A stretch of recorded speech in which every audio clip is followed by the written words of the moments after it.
Hallelujah, praise the Lord. तर जाऊया योहान 16:33 या वचनाकडं आपलं लक्ष लावून मग पुढील वचनाकडे आपण जाऊया आणि परमेश्वर निश्चित आमच्या जीवनामध्ये अद्भुत कार्य करेल यावर आपण मननचिंत करूया. माझ्या ठाई तुम्हाला शांती मिळावी म्हणून मी तुम्हाला या गोष्टी सांगितल्या आहेत. जगात तुम्हाला क्लेश होतील तरी धीर धरा, मी जगाला जिंकले आहे. हालेलुया. वचन सांगतं की मी जगाला जिंकला आहे, मी विजयी राजा आहे. आणि या जगामध्ये तुम्ही विजयी राजाची प्रजा जरी असले तरी तुम्हाला क्लेश होतील. कोणते ना कोणते क्लेश होतील. कुणाला फायनान्शियल प्रॉब्लेम येईल, कुणाला कौटुंबिक समस्या येतील, कुणाला सामाजिक समस्या येतील, कुणाला नाना प्रकारच्या अडचणी येतील. बायबल या ठिकाणामध्ये स्पष्टपणे सांगतं, आज्ञा देतं आणि ते पण येशू ख्रिस्ताच्या द्वारे. ती आज्ञा काय आहे? आज आम्ही कदाचित पास्टरला येऊन सांगत असो, आमच्या नातेवाईकाला सांगू असो, आमच्या वडील व्यक्तीला सांगत की आमच्या जीवनात काय ना काय अडचणी आहेत. यात नवीन काय नाहीये. कारण 2025 वर्षापूर्वी येशू ख्रिस्त स्पष्ट सांगतो की या जगात तुम्हाला क्लेश होतील. मग ते शारीरिक होतील, मानसिक होतील, आध्यात्मिक होतील, कौटुंबिक होतील, भौतिक होतील, सामाजिक होतील, कोणते ना कोणते होतील. पण या सर्व क्लेशामध्ये आमच्यासाठी सांत्वन आहे आणि ते सांत्वन सांगतं, धीर धरा, मी जगाला जिंकला आहे. आमेन, हालेलुया. तुमच्या आधी, माझ्या आधी या हजारो शेकडो वर्षापूर्वी एक मंडळी होऊन गेली. तिला पण क्लेशातून जावं लागलं, परंतु त्यांनी धीर धरला आणि देवाच्या कामाला अधिक महत्व दिलं आणि म्हणून शुभवर्तमान सर्व जगात पसरलं. कित्येकांनी पवित्र शास्त्राचं भाषांतर केलं म्हणून त्यांना जिवंत जाळण्यात आलं. कित्येकांनी प्रभू येशू ख्रिस्ताची सुवार्ता गाजवली म्हणून त्यांना जिवंत गाडण्यात आलं. मी परवा एक सुंदर मला एक साक्ष तो व्हिडिओ पाहायला मिळाला. मी खूप प्रयत्न केला त्याला डाउनलोड करायचा, पण तो व्हिडिओ पण सापडला नाही. अफगाणिस्तान या साईडला काही ख्रिस्ती सुवार्तिकांना अरेस्ट केलं. 10 लोक होते, पण त्याच्यातले 9 सुवार्तिक होते, पण एक फक्त आपला असाच होता ज्याला काही येशू ख्रिस्ताचं माहिती नव्हतं. आणि कित्येक वर्ष त्यांना एका ठिकाणामध्ये या सर्व अतिरेकी लोकांनी बंदिस्त करून ठेवलं. आणि त्यांची वेळ आली, ते विचारत होते की येशू ख्रिस्ताचा नकार कर तर आम्ही तुम्हाला जिवंत सोडू. पण त्या 9च्या 9 लोकांनी येशू ख्रिस्ताचा नकार केला नाही. ते म्हटले आम्हाला भरावं लागलं तर चालत. पण तो एक व्यक्ती जो होता ना, त्याला येशू ख्रिस्ताविषयी माहीत नव्हतं. पण ज्या वेळेला ते 9चे 9 त्या व्यक्ती समोर त्यांचा गळा कापून त्यांचं मुंडकं धडापासून वेगळं करण्यात आलं, धडापासून वेगळं करण्यात आलं. ज्या वेळेला तो 10वा व्यक्ती होता ना, त्याला विचारण्यात आलं येशूचा नकार कर. तो म्हणतो येशू मला कोणी माहित नाही, पण या लोकांमधून मला काही गोष्टी पाहायला मिळाले, त्या येशूच्या गोष्टी आहेत. ज्याला त्यांच्याकडून कळालं तो म्हटला अशा येशूसाठी जर हे 9 लोक मरतात तर माझं जगणं योग्य नाहीये, मी पण येशूचा स्वीकार करायला तयार आहे. Hallelujah, praise the Lord. जेलमध्ये त्यांच्या सोबत राहत असताना त्या व्यक्तीचं जीवन परिवर्तित झालं. Hallelujah, praise the Lord. आम्ही धीराविषयी पाहत आहोत आणि देव आम्हाला खूप उत्तरेने आशीर्वाद करत आहे. तर जाऊया 2 तिमोथी 2:12 या वचनाला घेऊन आज आपण एका विशिष्ट कॅरेक्टर मधून पाहणार आहोत. जसं मागच्या वेळेला आपण योसेफाचा धीर पाहिला आहे, आज आपण दाविदाच्या धीराविषयी पाहणार आहोत. जर आपण सगळ्यांसाठी दिले आहे, सगळ्यांसाठी, इथं बसल्या प्रत्येक व्यक्तीसाठी, तुम्ही ज्या ज्या क्षेत्रामध्ये आज त्रास घेतात, ज्या ज्या क्षेत्रामध्ये क्लेश घेतात, ज्या ज्या क्षेत्रामध्ये दुःख उचलतात, तर बायबल सांगतं जर आपण धीराने सोसतो तर त्याच्याबरोबर हालेलुया राज्य करण्यासाठी धीरानं सोसणं खूप गरजेचं आहे. डायरेक्टली राज्य मिळणार नाही. आणि या ठिकाणामध्ये संत पौल तिमोथेला आपल्या शिष्याला सांगत आहे की बघ, जर तू धीराने सोसशील, जर तू माझ्या बरोबर ख्रिस्तासाठी दुःख उचलशील, सेवेसाठी दुःख उचलशील, नाना प्रकारच्या क्लेशातून जाशील, जर तू धीराने सोसशील तर तू ख्रिस्ताबरोबर राज्य करशील. Hallelujah, praise the Lord. याचा अर्थ आम्हाला धीराने सोचणं खूप गरजेचं आहे. प्रकटीकरणामध्ये ज्या मंडळीविषयी योहानाने जे काही दर्शन पाहिलं, प्रकटीकरण याचा 3रा अध्याय आणि वचन 10 मध्ये फिलेडेल्फिया चर्चसाठी जे तो बोलला त्याविषयी थोडस वाचून मग पुढे जाऊ. धीराविषयीचे वचन लागलं आहे. धनसंपत्तीचं वचन, भरभराटीचं वचन, आरोग्याचं वचन, प्रसिद्धीचं वचन. फिलेडेल्फियाला, चर्च ऑफ फिलेडेल्फियाला या ठिकाणामध्ये जो संदेश आलाय, स्वर्गातून 7 मंडळांना 7 संदेश आले आणि या शेवटला संदेश जो फिलेडेल्फियाच्या मंडळींसाठी आम्हाला पाहायला मिळतो. त्याच्यानंतर लाउदिकेची मंडळी आहे, परंतु आज 2 प्रकारचे मंडळ्या सेवेमध्ये आहेत जे विश्वासनाव्यांमध्ये आहेत. चर्च ऑफ लाउडिकिया जी फक्त लॅविश लाईफस्टाईल जगत आहे, जी स्वतःला खूप उच्च स्तरावर समजत आहे, जे एक वेगळ्या प्रकारच्या हायफाय लेवलने चालत आहे, आणि चर्च ऑफ फिलेडेल्फिया एका क्लेशातून जात आहे पण धीराने सोसत आहे. या ठिकाणामध्ये बायबल सांगते, धीराविषयीचं माझं वचन तू राखलं आहे, म्हणून पृथ्वीवर राहणाऱ्या लोकांची परीक्षा होण्याचा सर्व जगावरती एक परीक्षा प्रसंग येणार आहे, ज्याला म्हणतात महासंकटाचा काळ, ग्रेट ट्रिब्युलेशन. जो ग्रेट ट्रिब्युलेशन किंवा महासंकटाचा काळ येणार आहे, जो कधी येणार आहे? After rupture. मंडळी उचलल्यानंतर प्रभूमध्ये झोपी गेलेले आणि प्रभूमध्ये जगणारे नवीन महिमेचं शरीर प्राप्त करून येशू ख्रिस्ताबरोबर उचलले जातील. त्याच्या नंतर महासंकटाचा काळ हा भारतापुरती नाही तर संपूर्ण जगावरती येणार आहे. आणि तो म्हणतो की मी त्याच्यापासून तुला राखील, याचा अर्थ की मी तुला त्याच्यात जाऊ देणार.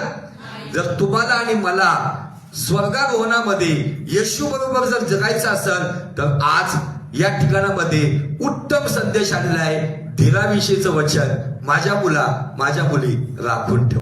अधीर होऊन कुरकुर करू नको, अधीर होऊन दोष भावनेत जाऊ नको, अधीर होऊन अविश्वासात जाऊ नको, तर शेवटपर्यंत धीर धर. पुढे काय वचन सांगतं? 11 वचन, मी लवकर येतो, तुझा मुकुट कोणी घेऊ नये. म्हणून जे तुझ्या जवळ आहे, आता तुझ्या जवळ काय आहे? या ठिकाणामध्ये जो मुकुट कोणत्या मुकुटाविषयी सांगत आहे? कोणत्या गोष्टीला राखून ठेवण्याविषयी सांगत आहे? मुकुट म्हणजे तू राजाची प्रजा आहे. हालेलुया. तू राजाचा पुत्र, राजाची राजकन्या. या अधिकाराने तुझ्या डोक्यावरती तारणाचा मुकुट आहे. तो तारणाचा मुकुट कोणी काढून घेऊ नये. आणि जो धीराचं वचन तुझ्याकडे ना, त्याला पक्क धरून ठेव. हालेलुया. तुझ्या जीवनातल्या प्रत्येक गोष्टी गेल्या तर हरकत नाही, परंतु देवाने दिलेलं धीराचं वचन राखून ठेव. जर तू राखून ठेवशील तर तू विजयी होशील आणि तू विजय मिळवशील. आणि त्याच्याविषयी दिलेलं आहे की माझ्या देवाच्या मंदिरातील मी तुला स्तंभ करील, तिथून कधीही बाहेर जाणार नाही. त्याच्यावर माझ्या देवाचं नाव व स्वर्गातून माझ्या देवापासून उतरणारे नवी यरूशलेम म्हणजे माझ्या देवाच्या नगरी हिचे नाव आणि माझे नाव लिहील. आत्मा मंडळास काय म्हणतो हे ज्याला कान आहे तो ऐकू. हालेलुया. पण मूळ फिलेडेल्फियाच्या मंडळीकडे काय होतं? तर फिलेडेल्फियाच्या मंडळीकडे तारणाचा मुकुट त्यांनी गमावला नाही आणि धीराचं वचन त्यांनी राखून ठेवलं होतं. म्हणून परमेश्वर म्हणत आहे की मी तुला निश्चित या महासंकटाच्या काळात राहू देणार नाही. हालेलुया.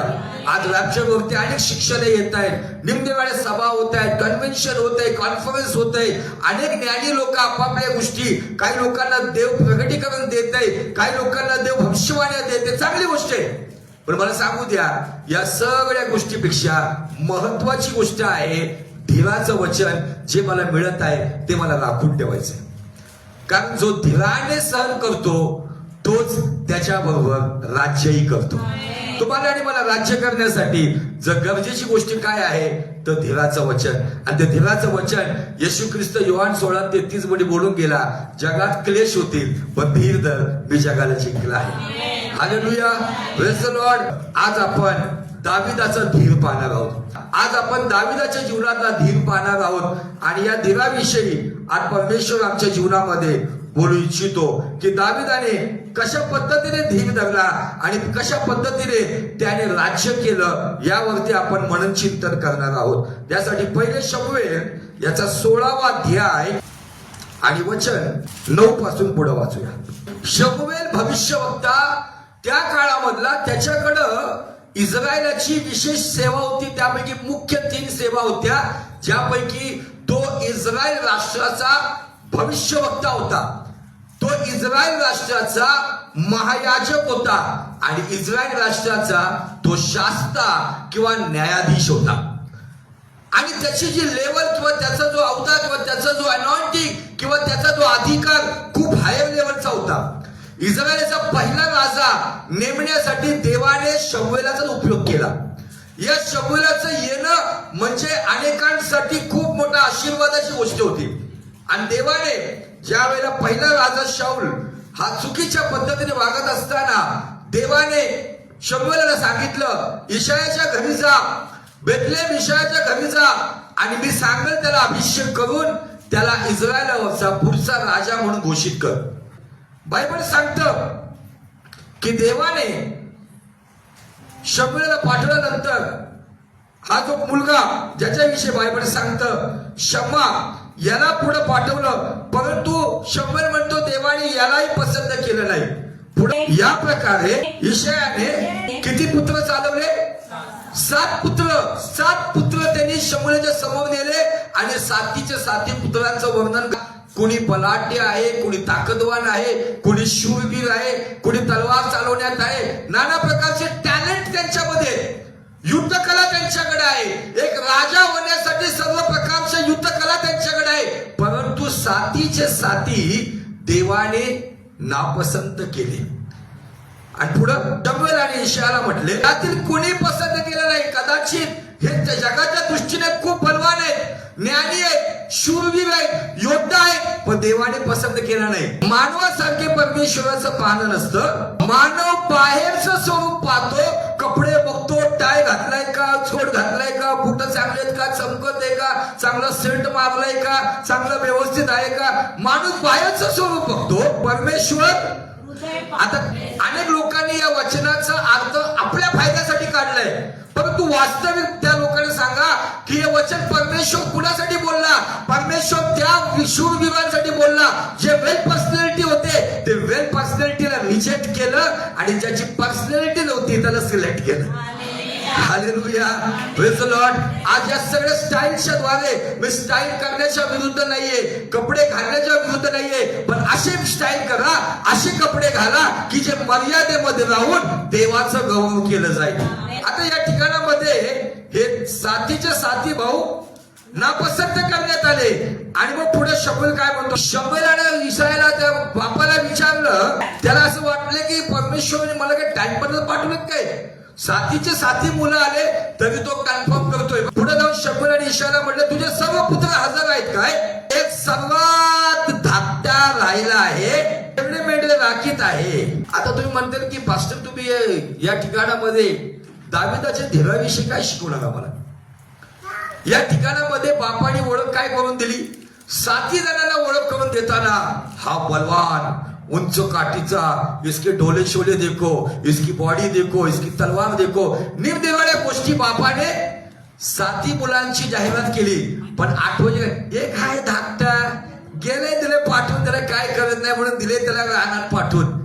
आम्ही जेव्हा रानामध्ये बघतो काय काय जे पोरं शिकत नाही ना, त्यांना एखादं 2 बैल देताना पाठवतात डोंगरावर, जा चालायला चालून ये. अशा पद्धतीने आपल्या घरात, मग इथं थोडस हे गणित मला कळत नाही. कधी कधी म्हणजे सगळ्यात लहान असं तर त्याचा लाड जास्ती असतो. माझ्यावरती पण आरोप आहेत या गोष्टीचे. सगळ्यात लहान असं त्याच्यावर जास्ती लाड असतो, लय लाडाचं लहान आहे म्हणून. पण मी विचार करतो, या ठिकाणी दाविदाने इशायाचं काय घोडं मारलं? बापाने त्याला त्या पात्रतेचं का समजलं नाही? मला सांगू द्या, जरी जगिक बापाने त्या लायकीचं समजलं नाही, पण स्वर्गीय बापाने त्या लायकीचं तुम्हाला आणि मला समजलेलं आहे. Hallelujah, praise the Lord. जरी जगिक बाप सोडून गेला असं हरकत नाही, पण सनातन बाप काल आज उगाडी सारखा आहे, जो कधी सोडत नाही, जो कधी टाकत नाही. Hallelujah, praise the Lord. मी विचार करतो, मला समजत नाही, मला त्याचा अजून कोण उमगला नाही की एवढा लहान सगळ्यात 8 नंबरचा मुलगा आहे, परंतु त्याला काम दिले शेरडे मेंढरं राखायची. त्याची पर्सनॅलिटी या 7 लोकांप्रमाणे नाहीये, त्या 7 लोकांप्रमाणे धष्टपुष्ट नाहीये, त्या 7 लोकांप्रमाणे त्याची पर्सनॅलिटी दिसायला नाहीये. म्हणून बापाने त्याला काम दिलं, सकाळी विशाला निघायचा आणि मेंढरं घेऊन रानात जायचा. कोणी त्याला विचारत नव्हतं, कोणी त्याला काय कुठल्या प्रकारची त्याला माहिती विचारली जात नव्हती. पण एक संध्याकाळ त्याच्या जीवनात आली. आज ती संध्याकाळ तुमची आहे. हालेलुया. तो कित्येक सकाळ संध्याकाळ आपले शेवडे मेंढरं नेऊन रानामध्ये, त्याचं चर्च रानामध्ये होतं आणि त्याचं कॉंग्रिगेशन, त्याचे चर्चचे मेंबर मेंढरं होते. हालेलुया. आणि तो एकटाच आराधना करायचा आणि एकटाच संदेश द्यायचा रानात. कोणाला द्यायचा? मेंढरांना. आणि त्या मेंढरांमधून परमेश्वर त्याला शिकवायला लागला. म्हणून या दाविदाने मेंढरावरती जी PhD केली, म्हणून स्तोत्र 23 त्याने लिहिलं, परमेश्वर माझा मेंढपाळ, मला काय होणे पडणार. हालेलुया. Praise the Lord. त्यांनी त्या रानामध्ये सगळं शिकला. मला सांगू दे, काही लोकांना रानातली मिनिस्ट्री नको, डायरेक्ट त्यांना वरती यायचं असतं. कधी कधी देव आम्हाला रानामध्ये फिरवतो, भटकवतो, त्या अनुभवातून येतो. रानातले धोके, रानातली संकट, रानामधला त्रास, या सगळ्या गोष्टीतून देव आम्हाला तयार करतो आणि मगच त्या राजेशाही थाटात नेऊन बसवतो. म्हणून जो धीराने सोसतो तो त्याच्याबरोबर राज्य करतो. धीराने सोसा. कदाचित 2025 मध्ये तुम्ही धीराने सोसला असाल, काळजी करू नका, 2026 मध्ये तुम्ही ख्रिस्ताबरोबर राज्य करणार आहात. हालेलुया. Praise the Lord. ही आजकालच्या जगामधली भविष्यवाणी नाहीये, ही वचनाच्या आधारावरती असणारं उत्तेजन आहे. हे उत्तेजन घ्या आणि आपल्या जीवनामधली निराशा घालवून टाका. आमेन. तो सकाळ संध्याकाळ रानामध्ये आपली शेवडे मेंढरं घेऊन जायचा. कोणी त्याला विचारणार नव्हतं. रानातलं काय रानमेवा मिळायचं ते खाऊन जगत असत आणि तो आपला सूर्य मावळल्यानंतर अंधार व्हायच्या वेळेला तो आपली शेवडे मेंढरं घेऊन निघत असत. देवाच्या सानिध्यात वेळ घालवत असत. आणि स्तोत्र त्या रानामध्ये त्यांनी लिहिलेली आहेत. आणि स्तोत्र त्यांनी देवाकडून ऐकून देवाची सहभागितेमध्ये त्या ठिकाणामध्ये तो कधी निराश नव्हता. 7 भाऊ होते, सगळ्यात लहान होता, पण त्यांनी सेल्फ पिटी. आज कधी कधी ना काय लोकांना ना स्वतःच दुःख सांगायला खूप आवडतं. हे पण एक प्रकारचं पाप आहे. कधी कधी मी स्वतःच खूप असं करतो ना की माझं असं आहे बघा, माझं तसं आहे बघा. दावीद या गोष्टीत पडला नाही. सगळ्यात लहान भाऊ असताना तो बापाकडे जाऊन त्यांनी तक्रार केली नाही. तो बापाने जे दिलं काम होतं ते प्रामाणिकपणे करत होता. धीराने तो सोसत होता. त्याच्यासाठी एक संध्याकाळ आली. त्या संध्याकाळी त्याच्यासाठी खबर काय होती माहितीये का? त्याच्यासाठी खबर ही होती, ज्याची वाट पाहण्यासाठी लोक लाईन लावतात, ज्याला भेटायसाठी लोक तरसतात, ज्याचे शब्द ऐकण्यासाठी लोक तरसतात, ज्याच्याकडून प्रार्थना करून घेण्यासाठी लोक तडपतात, ज्याच्याकडून अपेक्षा मिळवण्यासाठी लोक वाट पाहतात, असा महायाजक, असा भविष्यवक्ता, असा शास्ता तुझी वाट बघत आहे. आणि तो हे म्हणत आहे, जोपर्यंत हा येत नाही ना तोपर्यंत आम्ही जेवतही नाही. हालेलुया. दाविदाला त्यांनी चिमटा घेऊन बघितला असेल स्वतःला. आणि इथं मी जातो मेंढरं घेऊन, ना कोणी हात धुवायला पाणी देते, ना हातपाय धुवायला पाणी देते, ना कोणी जेवण विचारते. पण देवाने माझ्यासाठी किती मोठं आदरची गोष्ट ठेवली. ज्याची वाट लोक पाहतात, ज्याच्याबरोबर भोजन करण्यासाठी लोक स्वतःला भाग्यवान समजतात, तो शमूएल माझी वाट बघत आहे. आणि त्याने संदेश दिलाय की दावीद आल्याशिवाय मी जेवणार नाही. हालेलुया. का? मला सांगू दे, एक पहिली पायरी होती. हा आमच्यासाठी हा आमचा इंटरनल अभिषेक कधी मिळतो, वैयक्तिक अभिषेक कधी मिळतो, ज्याच आम्ही घरातून सोचतो. कधी कधी आम्ही घरामध्येच आलेला कार्य करतो, या अभिषेकापासून वंचित होतो. कदाचित आपल्या लोकांपासून धुतकारलं जातं, आपल्या लोकांपासून अपमानित केलं जातं, आपल्या लोकांपासून तुच्छ लेखलं जातं ना. धीराने सोसा. हालेलुया. तुम्ही जर धीराने तिथं सोसतात ना, तुमच्याच घरातल्या लोकांसमोर परमेश्वर तुम्हाला उंच करतो. ज्या व्यक्तीची कदाचित ते 7 भाऊ इशाय, शमूएल भविष्यवक्त्याच्या पुढे करत होते, परंतु त्या कुठल्याही व्यक्तीला म्हणत आहे, जोपर्यंत तो ढाकता येत नाही ना तोपर्यंत मी जेवत नाही. हालेलुया. त्याला बोलवून पाठवा. कोणी त्याला आजपर्यंत असं विशेष आमंत्रण दिलं नाही, पण त्या दिवशी रानात आमंत्रण आलं.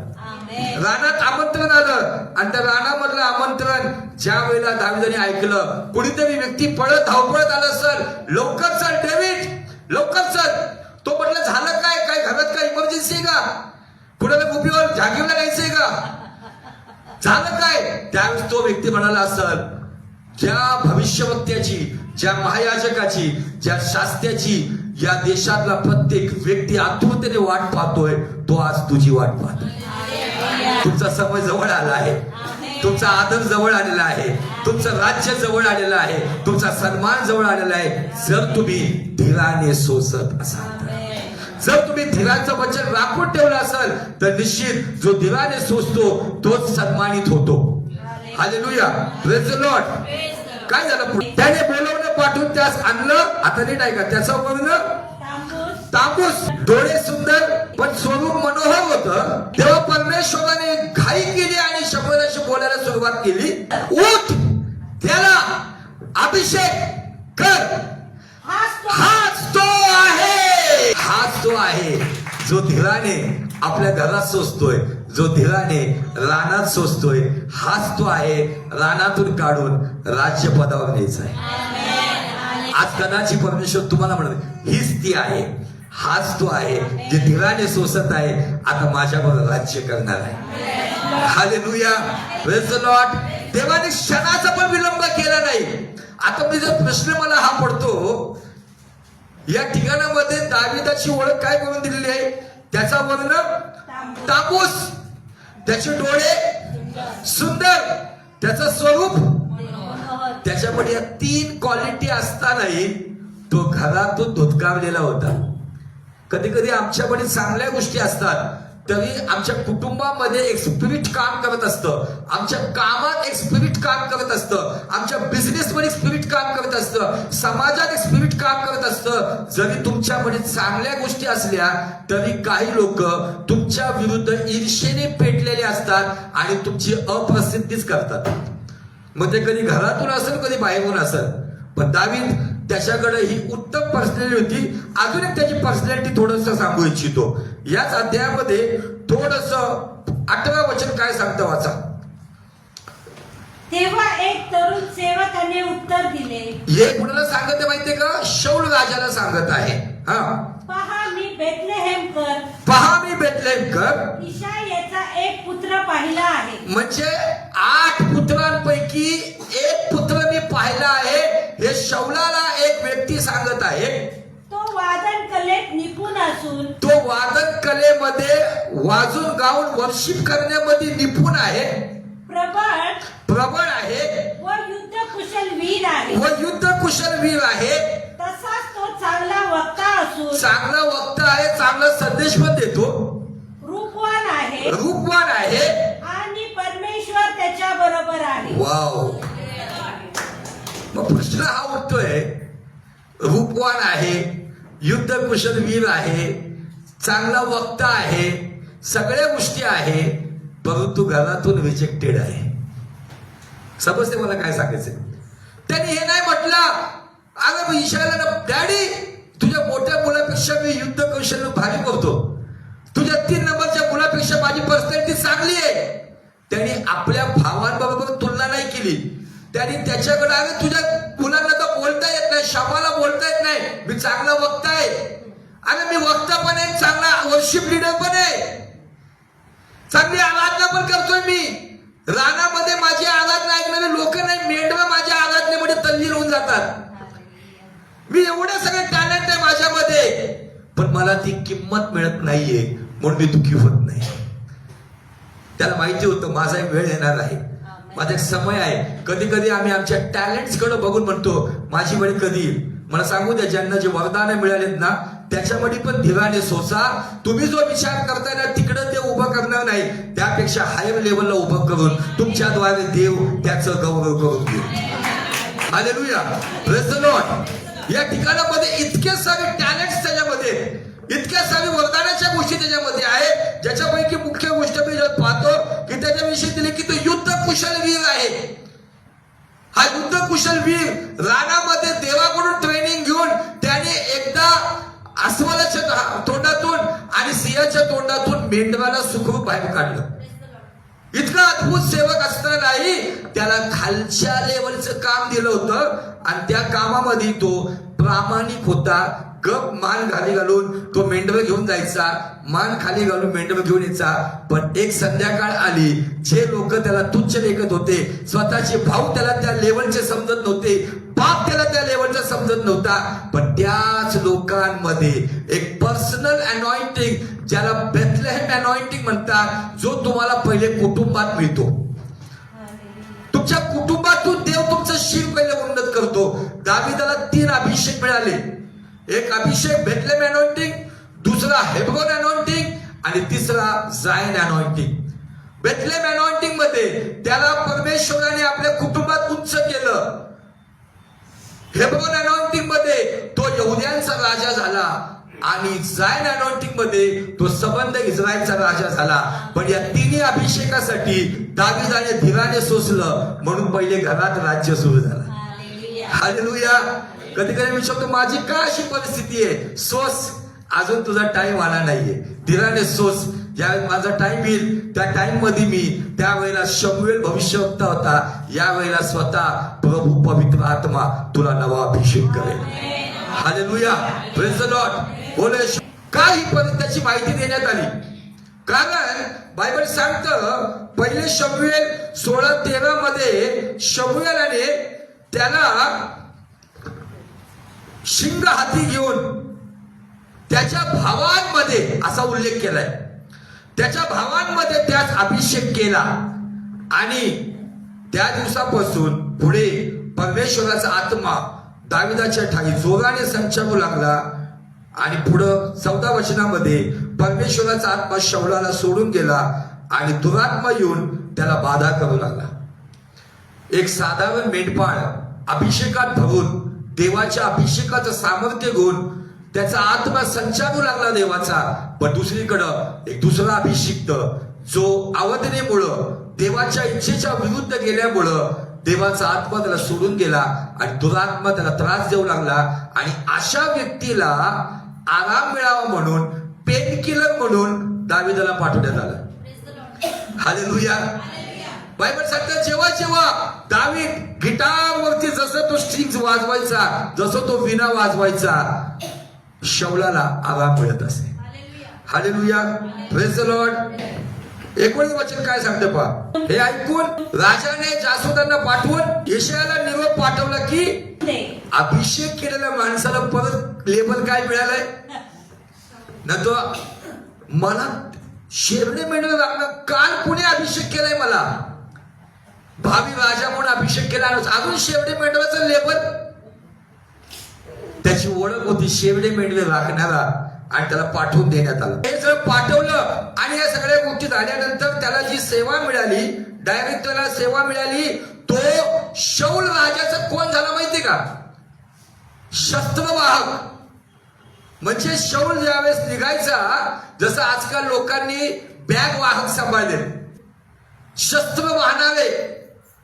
आज तुम्हाला आणि मला दाविदाकडे गोष्ट शिकायला मिळती. त्याला अभिषेक झाल्यानंतर हे समजलं होतं, हा अभिषेक मला भावी राजाचा आहे. परंतु त्या अभिषेकाने तो फुगून नाही गेला, त्या लेवलवरती तो स्थिर राहिला. धीराने तो या गोष्टीची वाट पाहू लागला आणि त्याला शाऊल राजाचं त्याच्यावर खूप प्रेम जडलं आणि तो शाऊल राजाचा शस्त्रवाहक झाला. आणि तिथून पुढं त्याला सांगण्यात आलं की काही दिवस दावीद माझ्याकडे राहू दे. मग दावीद काय सेवा करायचा पहा. 23 वचन. जेव्हा जेव्हा देवाकडे दुरात्म्याची शाऊलास बाधा होई, तेव्हा तेव्हा दावीद विणा घेऊन आपल्या हाताने वाजवीत असे. मग शाऊलास चैन पडून बरे वाटत असे व तो दुरात्मा त्याला सोडून जात असे. हालेलुया. म्हणजे दावीद फक्त विणा वाजवत होता तर डिलिव्हरन्स मिनिस्ट्री होत होती. हालेलुया. काय काय लोक नुसतं ओरडतात, घसात ताणतात, पण ते म्हणते ज्ञानच नाही. अशी आराधना करणारा व्यक्ती की तो कमांड द्यायच्या पूर्वी, म्हणून आज मला आराधकांना सांगायचं आहे, अशी आराधना करा. आराधनेला इतकं गांभीर्याने करा, आराधनेत इतकी समर्पित करा की तुमच्या आराधनेमध्येच लोकांच्या जीवनातली बंधनं तुटली पाहिजे. तुमच्या आराधनेमध्येच लोकांच्या जीवनातले रोग आजार व्याधीचे दुरात्मे गेले पाहिजे. म्हणून आराधनेला हलक्यात घेऊ नका. दाविदाने आराधनेला हलक्यात घेतलं नाही. जी आराधना तो रानात करत होता ना, तीच आराधना तो राज दरबारात करू लागला. तीच आराधना तो शौलाच्या बेडरूम मध्ये करायला लागला होता. आणि त्या आराधनेमध्ये देवाची उपस्थिती येत होती, म्हणून दुरात्मा निघून जात होता. म्हणून आराधनेला साधारण समजू नका. आराधनाचं एक मुख्य गिफ्ट दाविदाकडे होतं, म्हणून रानातून तो थेट राज दरबारात गेला. हालेलुया. रानातून राज दरबारात गेला. आणि त्या ठिकाणानंतर 17व्या अध्यायामध्ये आम्ही पाहतो की युद्धाला सुरुवात झाली. गोलियात आला आणि गोलियाताने 40 दिवस इस्रायलाच्या सेनेला त्या ठिकाणामध्ये ललकारलं, आव्हान केलं. आणि त्यावेळेला सगळे दाविदाचे मुलं शौलाबरोबर युद्धभूमीकडे असताना बायबल सांगतं, ईशाने आपला पुत्र दावीद 10 भाकरी घेऊन छावणीत आपल्या भावांकडे लवकर जा. अभिषिक्त बेथलेम मध्ये स्पेशली शमूएल भविष्यवक्त्याकडून त्याला विशेष अभिषेक आहे. आजचा दावीद काय म्हटलं असं बापाला, मी त्यांना ज्यांना रिजेक्ट केले 7 लोकांना, त्यांना मी झोमॅटोवाला वाटलं का मी? हा, ज्यांना त्याच्या समोर त्या ठिकाणामध्ये नापसंत केलं. आणि बायबल सांगतं त्या भावांच्या मध्ये, आई वडिलांमध्ये दाविदाला भावी राजा म्हणून बेथलेहेम अनॉइंटिंग केला. त्या अनॉइंटिंगने तो फुगून नाही गेला. काही लोकांचं एक भूत निघालं की त्यांना असं वाटतं की हामी हमे बाकी सब पाणी कम आहे. दावीद आम्हाला शिकवतो धीराने अभिषेकात कसं वाढायचं. त्याने आपल्या बापाला विरोध नाही केला. मला सांगू द्या, अनॉइंटिंग मिळाल्यानंतरही तुमच्या घरामध्ये तुम्हाला जे काम मिळतं, तुम्ही बाहेर काही असा, दावीद आम्हाला शिकवतो, बाहेर तुम्ही कुठल्याही लेवलला असा, घरात तुमच्या आई वडिलांसमोर तुम्ही साधारण असा. कधी कधी आम्ही बाहेरचं स्वरूप पाहतो, मी असा, मी अशी, मी तशी. तुम्हाला माहिती का, मी तिकडे मला काय लेवलची इज्जत आहे, ती तिकडं घरात गाठोडं उचलून देऊ नये. त्याने त्या ठिकाणी विरोध नाही केला, म्हणून तो त्या लेवलने. बरेचसे लोक बेथलेहेम अनॉइंटिंग घेतात आणि तिथंच गमावतात. एक वेगळाच गुरु, एक वेगळाच अहंकार आणि अभिमान येतो आणि असं वाटतं की आपल्यासारखं कोणी नाहीये. पण दावीद या ठिकाणामध्ये आपल्या बापाकडं ते सांगितल्यानंतर तो छावणीमध्ये निघाला. नीट ऐका आता हे वचन. सकाळीच उठला व शेंडे मेंढे एका राखणदाराच्या हवाली करून. थांबूया. म्हणजे मी थोडस त्याचा ECG बघतो. ECG समजतो का? छातीत दुखायला लागल्यावरती असे छोटे छोटे चंपूवाले प्लास्टिक रबराचे ते असं चिटकवतात इथं, आणि मग ते लाईन अशी टीव्ही मध्ये चाललेली असते. सगळे लाईन चालली म्हणजे काय हाय का गेला? हा. आणि जिवंत व्यक्तीची ओळख काय असती? लाईन वर खाली व्हायला पाहिजे. अहो, तुमच्या जीवनामध्ये पण वर खाली होती ना, याचा अर्थ तुम्ही ख्रिस्तामध्ये जिवंत आहात. हालेलुया. बघा, तो रानामध्ये होता, पहिल्या खाली लाईन खाली होती. दाविदाचा ECG रिपोर्ट देतो तुम्हाला. खाली होता रानात, घरातून तुच्छ लेखलं जात होतं, रूपवान होता, युद्ध कौशल्य होता, चांगला वक्ता होता, वेल पर्सनॅलिटी होती, पण शेवडं मेंढवं घेऊन घरच्यांच्या समोर खाली होता. एक दिवशी सॅम्युएल आला, त्याला तिथून वर आणला आणि वर आणल्यानंतर त्याला आणखी वर द्याला शौलाच्या दरबारामध्ये. आणि जसं युद्धाला सुरुवात झाली, पुन्हा त्याला घरी बोलवण्यात आलं, पुन्हा शेवडे मेंढरा राखायला खाली गेला. समजते का? काय इथं दिले? जाता जाता त्यांनी काय केलं, एका रखवाल्याच्या हाती आपली शेवडे मेंढवं दिली. म्हणजे अनॉइंटिंग मिळाल्यानंतरही त्याने काम सोडलं नाही. दाविदाला पुन्हा शेवडे मेंढवं राखायला ईशाईने पाठवलं. आणि ज्या वेळेला टिफिन बॉयचं काम मिळालं, थोडासा ECG परत वर आला युद्धभूमीवर जाण्यासाठी.